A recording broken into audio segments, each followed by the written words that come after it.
Hi, besties. Um, this is a weird episode because this episode was supposed to come out on Friday, but it's Monday and there's an episode.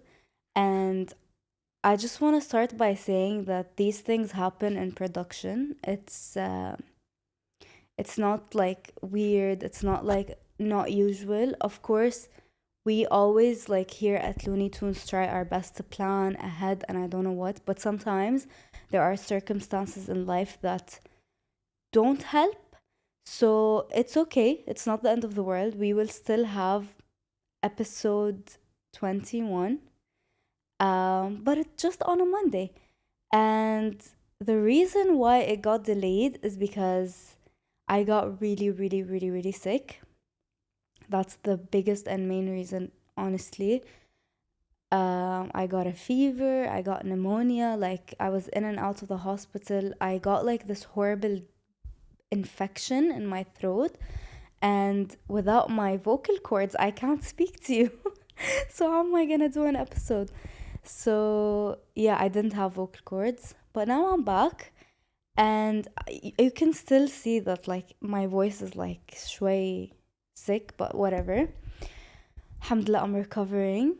But another reason why is because we did not feel like it was appropriate to have an episode released on Friday, since the Sunday before that, which is December 8th, 2024, Syria became free. And as a Syrian, I'm ecstatic, obviously. I'm so happy. Like, I can't even describe to you the happiness, but at the same time, so much sadness and sorrow and so many different mixed emotions. The first one being happy because we need this, and the regime we were under. I don't like. Okay. Rewind. I don't really like talking about politics or religion or anything like that on Looney Tunes because Looney Tunes is not that type of podcast. But I cannot ignore the fact that I'm Syrian. And not only am I Syrian, I am proud to be Syrian. And I'm proud of my country and I'm proud of the resilience of my people. And a moment like this in history does not get repeated. So if me, the Syrian with a platform, doesn't talk about it, then who will? So this is an exception. This topic is an exception because Syria is my country and I love Syria and I love my people and we are free. I can't believe I'm saying this.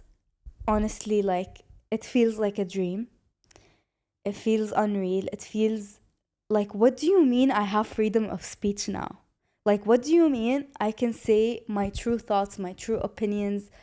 Like, I can say what I've always been silenced to say for more than 14 years. I can say it, like, and not be scared. That's that's freedom. We're free. And don't get me wrong, guys, I'm not the biggest expert on politics, neither am I interested in politics, but I am interested in history, and this is history. But I might not have like the facts, so I really, really want you guys to take this episode with a grain of salt because I don't know everything. I educated myself and did research on as much things as possible. And I know it's not that I don't know what's happening or I don't know what happened or I don't know anything. I know it very well, but I just feel like I wouldn't relay it in a good way because I don't know how to speak about politics like properly. And I just don't want to be, I don't want this episode to be labeled as a political episode because it's not. This episode, honestly, I'm just going to talk about what free Syria means to me personally as Luna, not as anyone else. And this is my story. So basically, I was born in Syria. I was born in Damascus. As soon as I was born, we moved to the UAE, to Abu Dhabi, and I did my nursery and kindergarten in Abu Dhabi.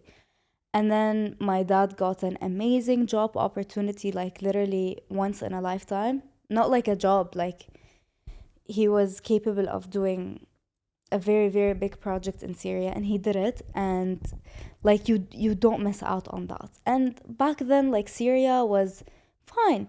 I wouldn't say it was fine because of what regime we were under. I mean, we were never fine under that regime, but it was before the muzaharat, it was before all of that.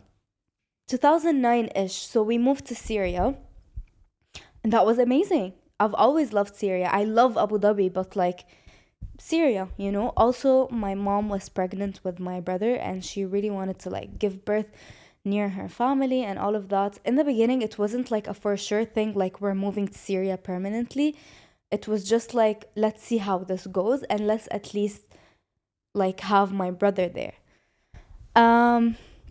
So we went, and I changed my whole life, and it was obviously a culture shock as a child, because moving for any child is hard, but I was happy because I was around my grandparents, my cousins, like my family, like everyone that I love, so I didn't mind it. So I got enrolled in school and everything, and I have a life in Syria now.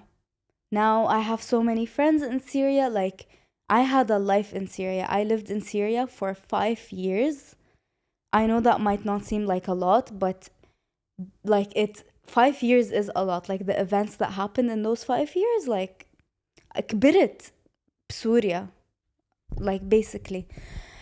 So yeah, and my life was amazing there until 2011. So I was about 10 years old, and obviously a 10-year-old can only understand so much, but me being a 10-year-old isn't like other people being 10-year-olds. Me being a 10-year-old, I was more mature for my age always, you guys know, because divorced parents, blah, blah, blah. That's also when that started happening. And I've mentioned before on this platform that I escaped war. So now I'm telling you the story of how. So basically, I just, like, out of nowhere, people were just doing protests in the streets. Some people were doing protests for the regime, and some people were against. So there was Masira and there was Thawra. And when we were kids, like me and my cousins, we just thought it was like such a fun thing, you know, like we'd put like Syrian flags on our cheeks and whatever. And we didn't know the difference between the flag that we have now and the original flag, you can say. So we just like paint it and go down and like have fun with our friends. I mean, we're 10 and we didn't really think much of it. We just thought, oh, like we're being patriotic, you know? But then all of a sudden it stopped being peaceful. All of a sudden the regime, and I will not say his name, by the way, if you're waiting for me to drop his name, I won't say his name on my tongue because I don't want my tongue to go filthy, honestly. So he was killing our people. Hard. Like, not just killing, like it was brutal. It wasn't just like, oh, shot. No, it was brutal. Like, he was brutally, like, murdering and imprisoning our people. And it wasn't safe in Syria anymore because he didn't care. Like, he really didn't care who was in front of him, what was in front of him. You say you're against me, yalla die. So suddenly, school stopped. I was in Shwaifat, Syria, and our school got bombed. Our school was really far. It was really, really far from like Damascus, the actual city.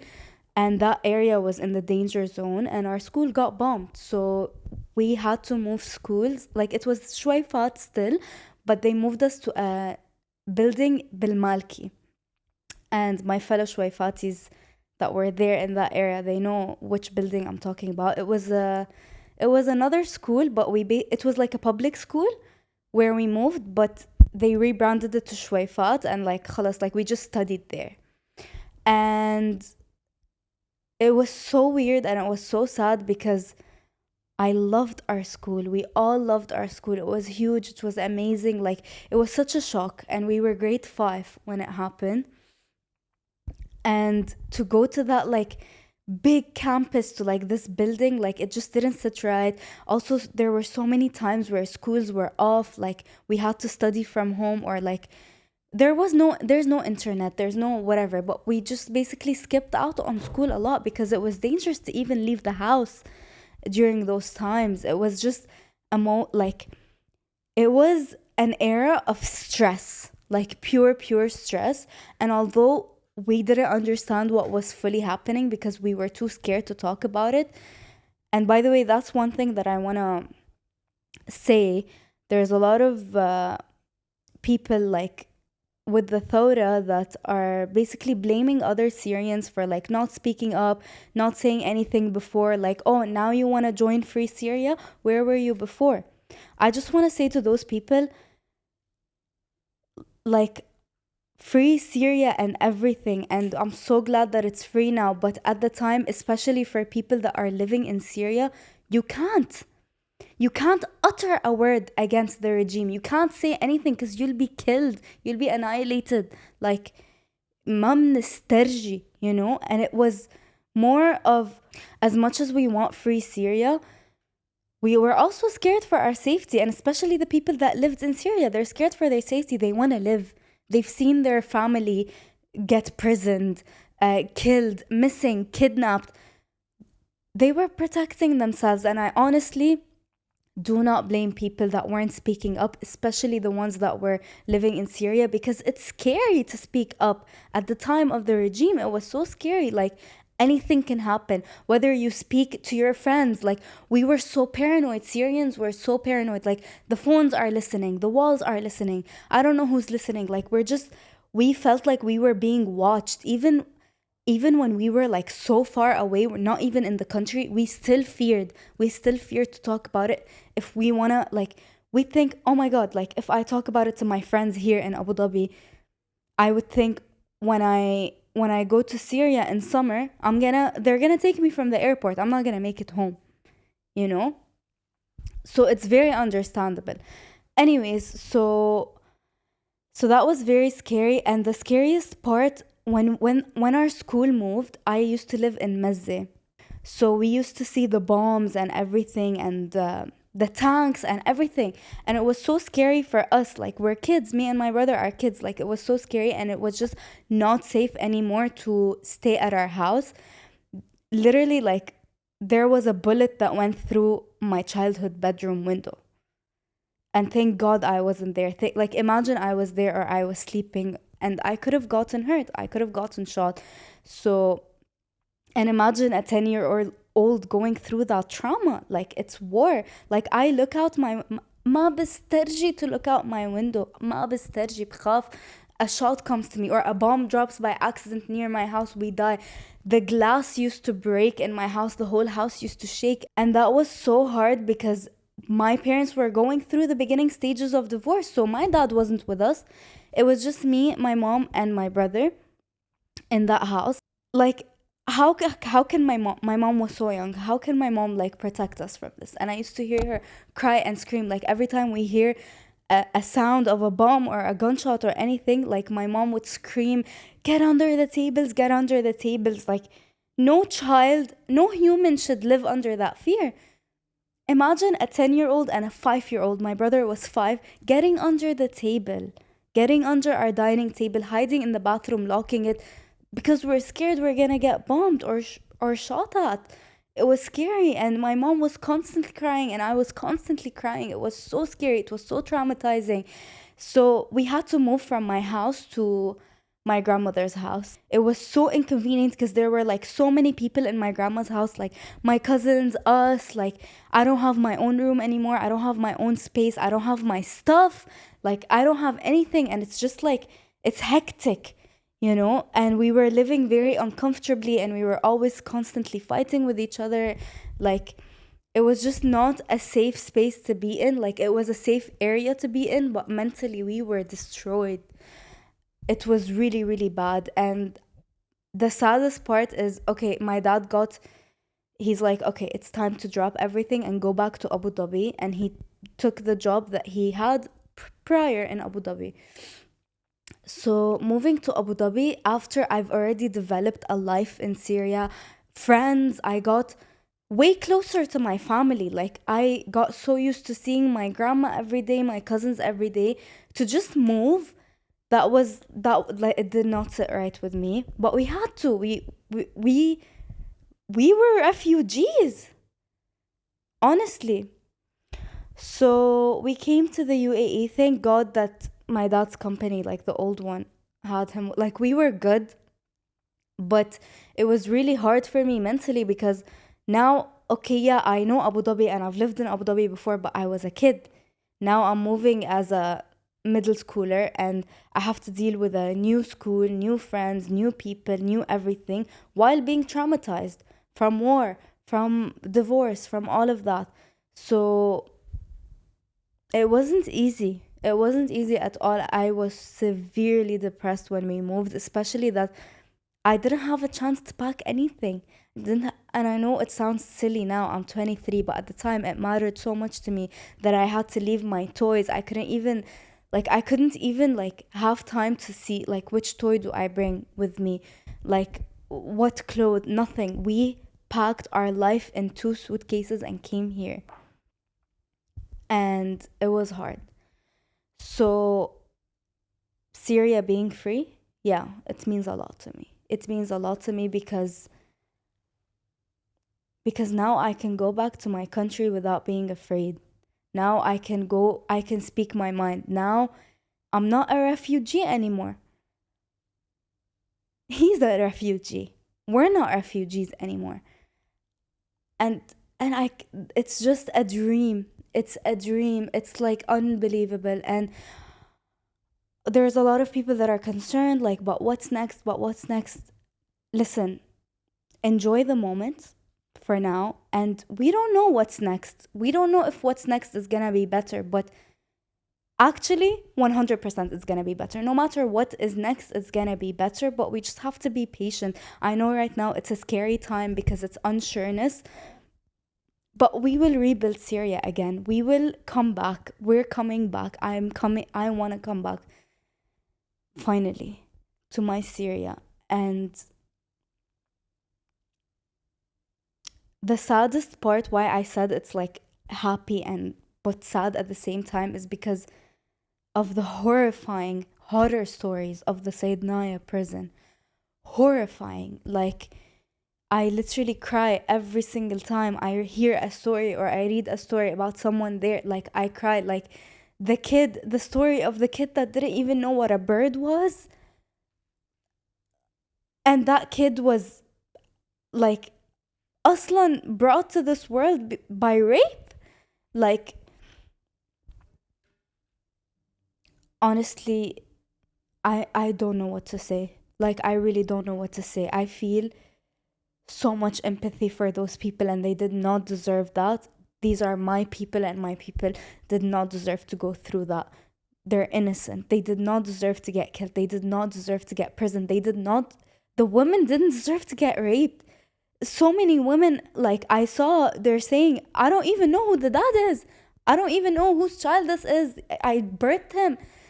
That's insanity. Like, that's insanity. And right now, all I care about is making sure we get as many prisoners out as possible. They're as safe as possible. Like, how do you make it up to them? That's the thing. Like, you can't. You really can't. How do you, like, they don't even know what the world is. They don't even know what the world is. They don't even know what a tree is. They don't even know what a bird is. They don't even know we have phones anymore. Like, more than a decade. And some people were in those prisons even before, because we have been under that regime for 53 years. The dad and then him. So some people were present even way before, for 50 years. They don't know the world we live in. And these are smart people. These are engineers. These are doctors. These are people with dreams, with hopes, with families that are waiting for them and have been waiting for them. The reunion videos give me chills every single time, but unfortunately, Not everyone got a reunion. A lot of families discovered that their family members are not here anymore. I don't know how a person could get away with doing this, to be honest. Like, it's not enough for him to be a refugee. He needs a way bigger punishment. Like, you don't just, how can you get away with that? Free Syria. December 8th was the happiest day of my life when my dad came into my room at 8 a.m. in the morning and he's like, Luna, free Syria, free Syria. And I'm like, what? I literally, I was so disoriented. I'm like, what? And the smile is so big on his face and there's tears in his eyes. He's like, free Syria, we are free. I'm like, what do you mean? What do you mean? I didn't believe it. He's like, we're free. The regime is not there anymore. Like, we're free. We can go back. And everyone in the house was crying, weeping. I call my family back home. They're all crying, weeping. My grandparents, like, we're all crying. We can't believe it. But it's real. So, wow. I'm so happy. And congrats to every single Syrian out there. And to every single Syrian that lost family members or had family members in the prison or displaced or they don't know where they are. All my empathy is with you and I feel for you and I'm so sorry and you don't deserve it, and anything I can do to help, I will. Donations, anything. Like, I'm thinking of going down, like going to Syria and like helping by hand. Speaking of helping by hand, my people in Syria are taking it upon themselves to go down themselves and clean the streets and paint them, and that's beautiful. And that's how the Syrian people are the heart of gold. They have the heart of gold, and we are happy people. And the regime stole our happiness, but no more. We're not gonna waste a single second dwelling. We're gonna make Syria better. We're gonna make Syria great. And to my fellow Syrians, I love you. Free Syria. This is a very short episode, but very sweet and very important for me to talk about. And I can't wait to come back. La Syria. Luni Tunes out.